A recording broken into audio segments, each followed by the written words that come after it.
Do you believe? Do you believe? Colorado Buffs, or should I say Bluffs, they bluffing. Oh, they bluffing. They came out with a W tonight. Let me get serious, man. Hit the like button, subscribe to the channel. It's the Pope. I'm finna cook on this season. Oh my goodness. I can tell this is going to be very fun because I see the same bogusness that I seen last season with the Colorado Bluffs. You gotta know when to hold 'em, know when to fold 'em. Boy, North Dakota State almost beat y'all off of just bad coaching. And you'll say, Poe, what you mean bad coaching? Let me explain myself. Before you go crazy, let me explain. I can break it down to you. Okay, I got the shades on too. You see I got my prime shade. Should I do the Versace's? How's these? These is cool? I'm gonna do what we're doing. We're talking Coach Prime, so we gotta come. Should I do the bands? Let's do the bands. The bigger, he usually do bigger glasses. So let's do the big sunglasses for this video. Okay. Now, oh my goodness. North Dakota State University, just to give you some quick background on them real quick. They're not a Power 5 team, right? They're in a trash conference somewhere. They went 11-4 last year in a trash conference. That's not good. It's not even good in the Power 5 conference. I mean, you'll keep your job with 11-4, but you're not getting into no playoffs, and you're not a winning type team, a real team to be reckoned with. Going 11-4. That means you can't do that in college. This ain't the NFL, right? So, North Dakota State going 11-4 in whatever conference they from, that's not impressive. So don't hit me with they was 11-4 last year. I've already heard that about 3, 4, 5 times from 3, 4, 5 different people. It's bananas. Okay? You usually get 2 teams when you're a Power 5 team, right? A Power 5 school. You usually get 2 teams that's in lower tier conferences you can put on your schedule because that should be 2 easy wins for you, and they usually do them well in the beginning of the season. They usually do them well in the beginning of the season, both those games. It's more so like preseason game. It's like your warm-up games before your conference play starts and before you actually start having to play the other Power 5 schools. So you get a FCS or North Dakota State or Alpine or Alcorn or something like that. You can, if you Florida, Colorado, anybody, you can pick 2 lower tier teams, right? And from lower tier conferences that should not even come close to beating you. And you can schedule it on your home field or their home field. The fact that this game is scheduled in Colorado, in Boulder, and y'all almost lost to North Dakota State at home, oh, it's going to be a long season. It's going to be a long season. I can't wait. This is beautiful. And it stems from coaching because the players played well. Jimmy Horn Jr., oh, that boy got real skill. Somebody will pick him up in the NFL. Travis Hunter, the best college football player that there is in this game today.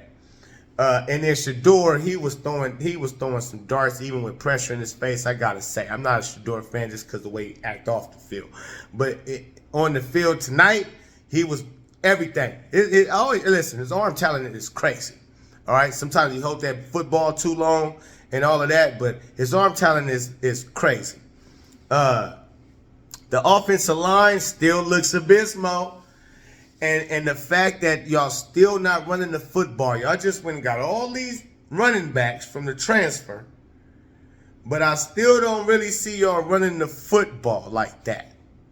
And you can say, well, because the line ain't giving no push or this, that, and the other. You got to be consistent in running the football. It's not a here and there type of thing. You have to actually run the football.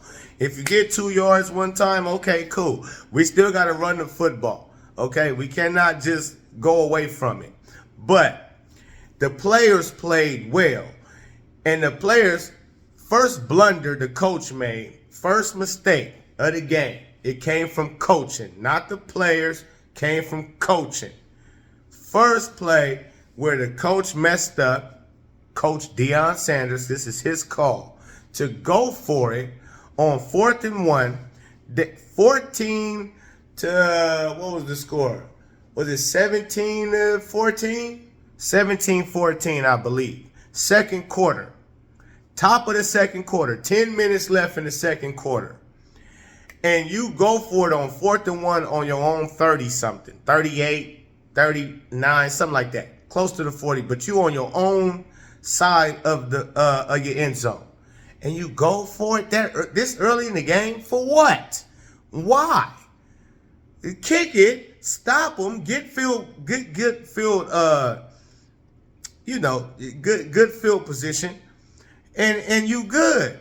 Like, what you scared of North Dakota State? You don't want to kick it off to them? You scared of their offense that much?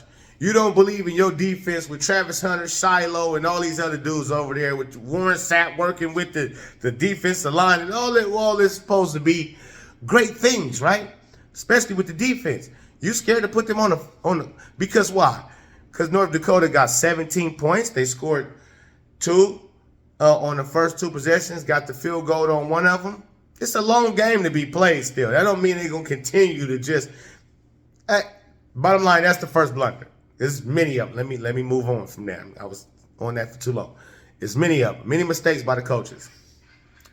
Then, another one where they get down the field and I believe it's 3rd down and they in goal line defense because North Dakota State has it on a 3-yard line, 4-yard line, something like that.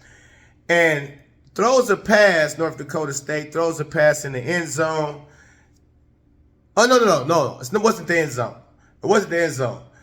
They wasn't on the 3rd and 4th.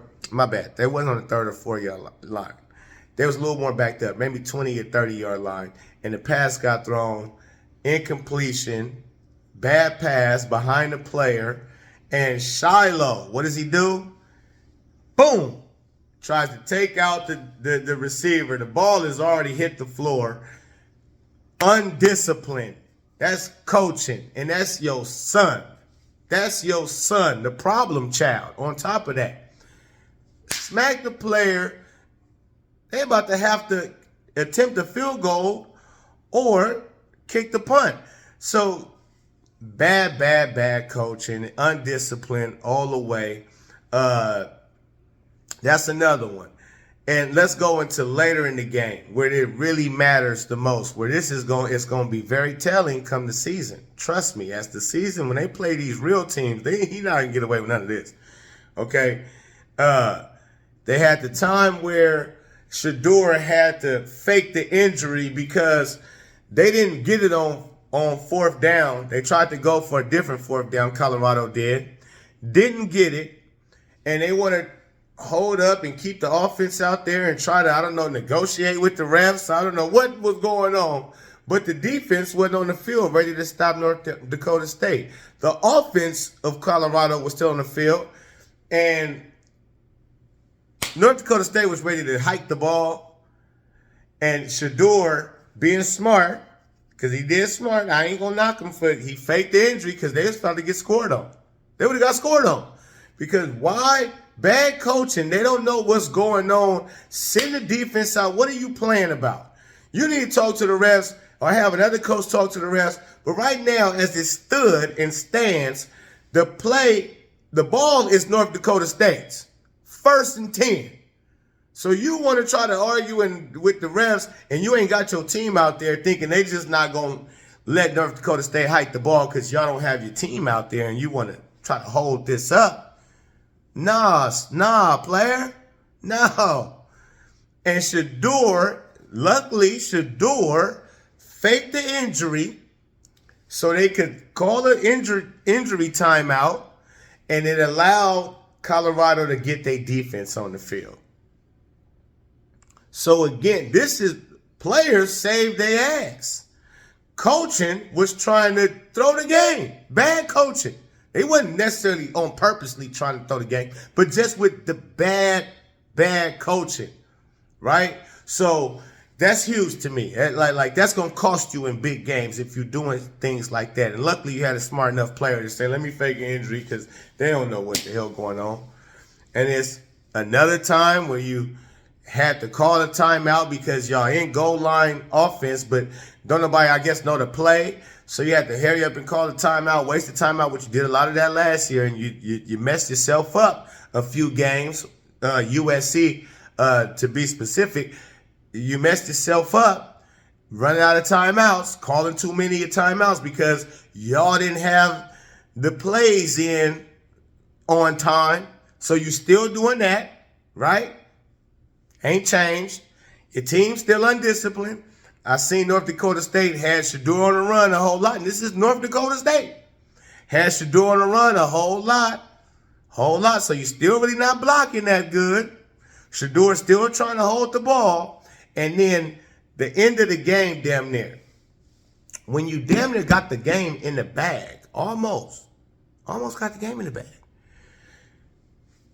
You get a pass interference call. It's a minute and 30-something seconds left, maybe a minute and 40 seconds left. You get a pass interference call, automatic first down. Now it's a minute and 30 seconds left. 1st and 10.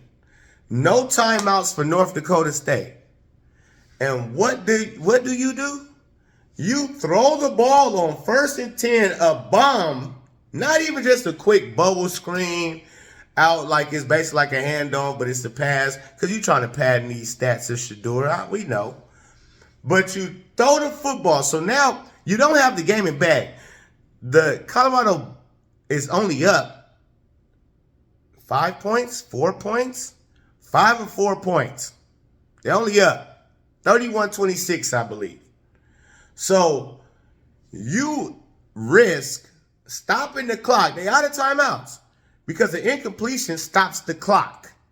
So, and that's exactly what happened. Incomplete pass stops the clock. Now you have to actually pass it again on 3rd down if you don't get a first down on 2nd down. That probably went over your head. If you don't get a first down on 2nd down, now it's 2nd and 10, handing the ball off, which you better hand it off now so the clock can start running. Because you don't want to have another down where you pass the ball, incomplete pass, and the clock's still not ticking. So now you force to have to run the ball. North Dakota knows you have to run the ball in this situation, which you should have been running the ball in the first place. After you got the pass interference call, you run the clock out because they have no more time. You could just run the clock out. Game over. Game over. But if you pass the ball and you get an incompletion and stop the clock, now you're going to be forced to have to go on all 3 downs. And on 3rd down, you're going to have to be forced, especially 3rd and long like it was, 3rd and 10. You have to now for sure throw the ball. So and if you get an incompletion on that, which they got a completion luckily, which kept the clock going. But if for some reason, drop pass, which Jimmy Horn Jr. dropped the pass, which he damn could have had a touchdown if he would have caught that one. But he had dropped a pass earlier, a wide open pass, little bubble screen pass. So it wasn't no deep down the field pass he dropped, little bubble. These things can happen in a football game. So lo and behold, they caught it. But if they would have dropped it on another incomplete pass, you would have left North Dakota State with a whole minute and something left on the clock. Stupid. Stupid. But yeah, okay, he caught the ball, got him down, seconds is running, but yet it's still some time left, an opportunity for either special teams can get a block punt. That would have been crazy. If special teams would have got a block. But these are things that you leave yourself subjected to when you do these dumb decisions when you had the game won. You had the game won for sure, but you went from, I know we got it in the bag, but let's try some stuff. Well, we could possibly lose because that's all it takes is an interception, anything. Like, listen, an interception happened because Shador threw the ball on the goal line and it hit a player's foot and popped up. These are the type of things that can happen in football. It's all kind of crazy things that can happen in football to where you don't want to risk losing the game by doing some dumb stuff as a coach, especially when your players went out there and fought tooth and nail to even get to this point of having a lead. Then you go as a coach and call some silly manilly stuff to where we lost the game because of you want to do what? This is almost like the Angel Reese in Chicago Sky just making sure she get double-doubles instead of them winning games. This was really just almost like that with Shador. Let's make sure Shador, even though he was having a marvelous game, but was one more deep pass down the field. What? One more deep pass down the field? Are you for real? You can't be. You can't. But again, I love it because I had them beating North Dakota State. The fact that they didn't even cover the spread, that's crazy. You can't. So, yeah, Colorado might have won tonight, but if you bet on them, you lost. If you gambled on them, you lost, okay? Straight up. And so they're going to have a tough time getting past real talented, well-coached teams, which the Big 12, they're going to have a lot of that. So, listen, I'm going to predict off the top right now, just from the coaching, they got the players. They had the players last year. They had Weaver. Man, listen, they had the players last year. They had 2 Heisman Trophy candidates. And I know Travis got hurt, so they had a big part to do with it. But okay, you've been had the players. Now you really got the players this year, right? You got a few running backs. You got a flurry of wide receivers, and Shador is on the money. You got a smooth defensive back core with Shiloh, Hunter, some other cats in there, but you got a roster. So I don't want to hear it. 5 wins is all I got Colorado Bluffs to win this year. 5 wins. They're going to win 1 more than they did last year, which that's where Coach Deion is going to be able to, we getting better. You know, last year, the year before I came, it was 1 win. We got to 4. Now this year we got to 5. Next year we might get to 6 or 7. Knock it off, bro. This is trash. Colorado fans, y'all in for a long season. Trust me. Let me know what y'all think in the comments. It's the Pope. Peace and love. I'm out.